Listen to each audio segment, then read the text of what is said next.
Assalamualaikum warahmatullahi wabarakatuh. Perkenalkan, nama saya Galvi Rasatria, NIM saya 4012411115. Di sini saya akan menjelaskan apa itu hukum dagang. Hukum dagang adalah cabang hukum yang mengatur segala kegiatan perdagangan dan bisnis. Hukum ini juga mencakup peraturan-peraturan yang mengatur hubungan hukum antara individu atau badan hukum dalam aktivitas perdagangan, termasuk transaksi jual beli, perjanjian bisnis, dan aspek-aspek lain yang berkaitan dengan perdagangan. Secara spesifik, hukum dagang mengatur transaksi jual beli, aturan mengenai bagaimana transaksi dilakukan, dan hak serta kewajiban para pihak yang terlibat, perusahaan dan badan usaha, termasuk pembentukan operasionalnya dan pembubaran perusahaan. Kemudian ada surat berharga seperti cek promes dan wesel. Kemudian ada perjanjian bisnis, yaitu aturan yang mengenai kontrak dan perikatan yang timbul dari kegiatan bisnis. Kemudian ada kepailitan, yaitu proses hukum yang mengatur ketika sebuah perusahaan tidak mampu membayar utangnya. Dan selanjutnya saya akan menjelaskan sejarah hukum dagang. Sejarah hukum dagang memiliki akar yang panjang dan berkembang seiring dengan pertumbuhan perdagangan internasional. Beberapa poin penting dalam sejarah hukum dagang. Pada abad pertengahan di Eropa pada tahun 1000 sampai 1500 Masehi. Pada masa ini kota-kota perdagangan seperti Genoa, Venesia, Marseille, dan Barcelona menjadi pusat perdagangan. Hukum Romawi yang ada pada saat itu tidak cukup untuk mengatur kompleksitas perdagangan, sehingga muncul hukum dagang atau yang bisa disebut Koopmansrecht yang lebih spesifik untuk mengatur aktivitas perdagangan. Kodifikasi pertama di Perancis pada tahun 1673, yaitu Raja Louis XVI dari Perancis yang mengeluarkan Ordonnance de Commerce yang merupakan kodifikasi hukum dagang pertama. Hukum ini mencakup berbagai aspek perdagangan seperti pedagang bank, badan usaha, surat berharga, dan kepailitan. Kemudian ada Ordonnance de la Marine pada tahun 1681, yaitu kodifikasi kedua di Prancis yang mengatur perdagangan maritim. Ini juga mencakup segala sesuatu tentang perdagangan di laut. Dan selanjutnya ada Code de Commerce pada tahun 1807. Pada masa Napoleon, Prancis mengeluarkan Code de Commerce yang menjadi dasar hukum dagang modern. Hukum ini mengatur berbagai aturan perdagangan yang berlaku hingga saat ini. Juga pengaruh Belanda di Indonesia yang pernah dijajah oleh Prancis. Mereka mengadopsi Code de Commerce menjadi Wetboek van Koophandel atau bisa disingkat WVK pada tahun 1848. Ketika Belanda menjajah Indonesia, WVK diadopsi menjadi Kitab Undang-Undang Hukum Dagang atau yang bisa disebut KUHD, yang masih menjadi salah satu sumber hukum dagang di Indonesia hingga sekarang. Sejarah hukum dagang yang saya jelaskan tadi menunjukkan bagaimana hukum ini berkembang untuk mengakomodasi kebutuhan perdagangan yang semakin kompleks dan internasional. Kemudian ada ruang lingkup hukum dagang yang mencakup berbagai aspek yang berkaitan dengan kegiatan perdagangan dan bisnis. Beberapa aspek utamanya itu diatur dalam hukum dagang.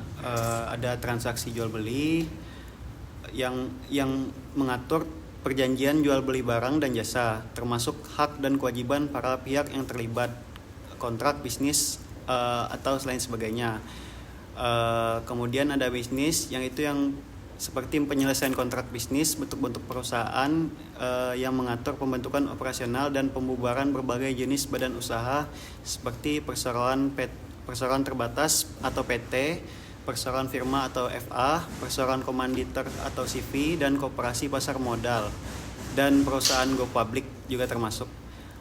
Aturan yang mengenai di kegiatan pasar modal termasuk penawaran umum saham dan obligasi. Penanaman modal asing, mengatur investasi asing di dalam negeri, termasuk persyaratan dan perlindungan hukum bagi investor asing, merger dan akuisisi, yaitu menjelaskan tentang aturan mengenai penggabungan dan pengambil alihan perusahaan. Dan yang terakhir ada surat berharga yang mengatur penggunaan dan peredaran surat berharga seperti cek, promes, dan wesel. Ada satu lagi, asuransi aturan yang menjelaskan mengenai perjanjian asuransi dan hak serta kewajiban para pihak yang terlibat. Kemudian kepailitan juga merupakan proses hukum yang mengatur perusahaan yang tidak mampu membayar utangnya dan harus dinyatakan pailit. Ya. Kemudian ada sumber hukum dagang. Sumber hukum dagang di Indonesia mencakup berbagai peraturan dan norma yang mengatur kegiatan perdagangan dan bisnis. Beberapa sumber hukum dagang yaitu ada Kitab Undang-Undang Hukum Dagang atau yang biasa dikenal dengan KUHD, yang merupakan kodifikasi utama yang mengatur berbagai aspek perdagangan termasuk transaksi jual beli, surat berharga, dan kepailitan. Kemudian ada Kitab Undang-Undang Hukum Perdata atau bisa disebut KUH Perdata atau Burgerlijk Wetboek atau BW, mengatur perjanjian dan perikatan yang juga relevan dalam konteks perdagangan. Kemudian ada undang-undang khusus, termasuk berbagai undang-undang yang mengatur aspek spesifik dari kegiatan bisnis. Kemudian ada perjanjian kesepakatan yang dibuat antara pihak-pihak yang terlibat dalam transaksi bisnis. Selanjutnya ada hukum kebiasaan praktik yang telah diterima secara umum dalam dunia perdagangan dan diakui sebagai norma hukum. Kemudian ada jurisprudensi, putusan-putusan pengadilan yang menjadi preseden dalam kasus-kasus serupa di masa depan.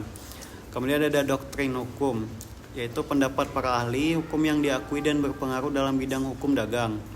Dalam hukum dagang juga ada subjek dan objek hukum yang memiliki peran penting dalam mengatur hubungan dalam kegiatan perdagangan bisnis. Subjek hukum dagang adalah pihak-pihak yang memiliki hak dan kewajiban dalam hubungan hukum dagang. Mereka mendapatkan berupa individu perseorangan, yaitu orang yang melakukan kegiatan perdagangan secara pribadi. Kemudian ada badan hukum, yaitu entitas yang diakui oleh hukum sebagai subjek hukum seperti perseroan PT Firma atau EVA, perseroan komanditer atau CP, koperasi badan usaha milik negara atau BUMN 12. Kemudian ada objek hukum dagang. Objek hukum dagang adalah segala sesuatu yang dapat menjadi subjek perjanjian atau transaksi dalam kegiatan perdagangan. Ini juga mencakup barang, yaitu semua benda yang dapat diperdagangkan, baik bergerak maupun tidak bergerak. Kemudian ada jasa, yaitu layanan yang ditawarkan dalam kegiatan bisnis. Kemudian ada surat berharga, instrumen keuangan seperti cek, promsel, dan wesel. Kemudian ada hak, yaitu kekayaan intelektual seperti hak cipta, hak paten, merek, dagang, dan desain. Kemudian ada industri, piutang, seperti kewajiban finansial yang timbul dari transaksi bisnis. Kemudian ada rahasia dagang, yaitu informasi bisnis yang bersifat rahasia dan memiliki nilai ekonomi. Prinsip hukum dagang terdapat dua prinsip, yaitu menyatakan barang dan menyatakan perbuatan menjual, dan yang terakhir ada asas hukum dagang, yaitu kepercayaan, moralitas, kebiasaan, perlindungan, persamaan hukum, kepastian hukum, keseimbangan, dan perlindungan konsumen. Mungkin itu yang bisa saya jelaskan tentang hukum dagang. Saya Galpi dan terima kasih.